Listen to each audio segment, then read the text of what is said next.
यह कथा उस समय की है जब अयोध्या के रघुकुल नायक श्रीराम जी अपनी पत्नी माता सीता और भाई लक्ष्मण के साथ 14 वर्षों का वनवास समाप्त कर अयोध्या लौटे थे। उनके आगमन की खुशियां अयोध्यावासियों के दिलों में दीपों की तरह जल रही थीं। हर घर, हर गली, हर मंदिर दीपों से सजा था, मानो आकाश में तारे उतर आए हों। यह दीपावली का पर्व था, जो केवल एक त्योहार नहीं, बल्कि प्रेम, विश्वास और निष्ठा का प्रतीक बन चुका था। राम का वनवास समाप्त होना, श्रीराम का वनवास समाप्त हुआ। उन्हें माता सीता और भाई लक्ष्मण के साथ 14 वर्षों का वनवास समाप्त करने के बाद अयोध्या लौटने का आदेश मिला था। वनवास के दौरान रामजी ने राक्षसों से युद्ध किया, श्रीलंका में रावण को पराजित किया और हर कदम पर धर्म की रक्षा की। यह 14 वर्षों का समय अत्यंत कठिन था, लेकिन श्रीराम ने हमेशा सत्य, धर्म और न्याय के रास्ते को अपनाया। अयोध्या की खुशी, अयोध्या में उनके आगमन की खुशियां अनमोल थीं। पूरा नगर दियों से जगमगा रहा था। हर गली में दीपों की रोशनी, घरों के आंगन में पकवानों की खुशबू और हर चेहरे पर खुशी की लहर थी। बुराई पर अच्छाई की जीत का यह प्रतीकात्मक पर्व था। श्रीराम के लौटने की खबर अयोध्यावासियों को मिली और फिर उन्होंने मिलकर दीपों की बारात सजाई। दीपों की आभा और राम का स्वागत। श्रीराम के स्वागत के लिए अयोध्यावासियों ने घर घर दीप जलाए। लक्ष्मण, सीता और राम के साथ पूरे नगर में दीपों की लंबी पंक्तियां लग गईं। हर घर की छत, हर सड़क, हर बगीचा दीपों से सजा हुआ था। दीप जलाने से पूरा अयोध्या स्वर्णिम हो गया, मानो आकाश से स्वयं देवी लक्ष्मी का आगमन हुआ हो। राम के पवित्र गुण और भक्तों की भक्ति। श्रीराम के स्वागत के साथ साथ अयोध्यावासी अपने हृदय में भी प्रेम और श्रद्धा से भरे थे। वे राम के गुणों की महिमा गा रहे थे। राम के पवित्र चरित्र, उनकी निष्ठा और उनके द्वारा किए गए अनेकों कार्यों को देखकर हर कोई उनके प्रति अपनी भक्ति अर्पित कर रहा था।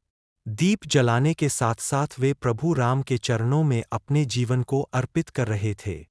नारी की प्रतिष्ठा और माता सीता की पूजा। राम के साथ साथ माता सीता का भी स्वागत हुआ। वे राम की साथ वाली थीं और उनके बिना राम का जीवन अधूरा था। जब राम और सीता नगर में प्रवेश कर रहे थे, तो हर व्यक्ति ने उनके चरणों में श्रद्धा दी। उनकी वफादारी, साहस और प्रेम से अयोध्यावासी गदगद थे। दीपावली में राम और सीता का आशीर्वाद प्राप्त करने की ललक थी।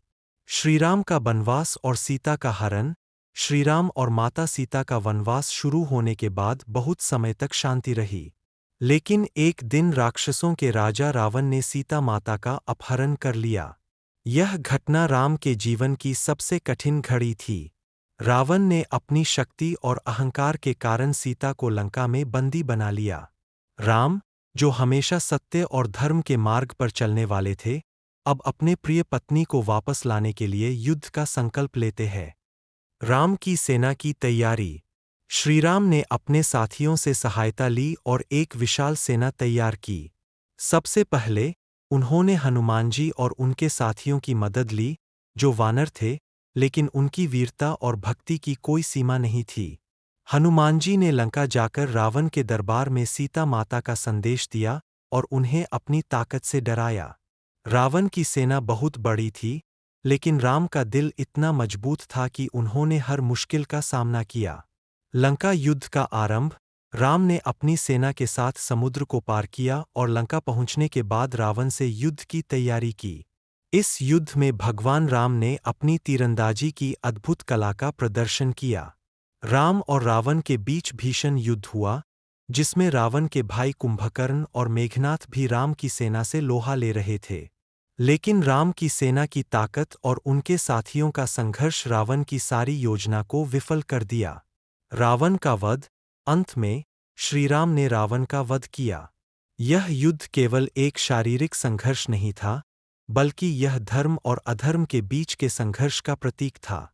रावण, जो एक महान विद्वान था, लेकिन अहंकार और पाप के कारण अपनी शक्ति का दुरुपयोग कर रहा था, उसका अंत हुआ।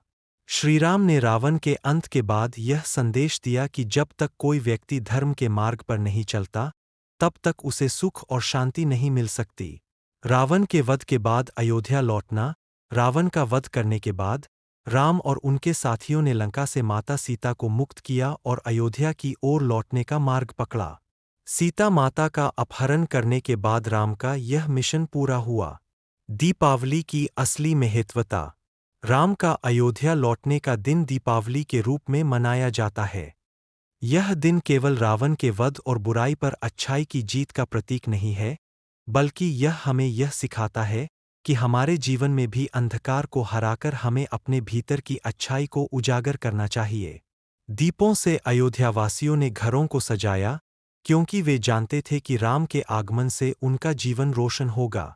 यह दीपावली का दिन धर्म, सत्य और भक्ति के प्रतीक के रूप में मनाया जाता है।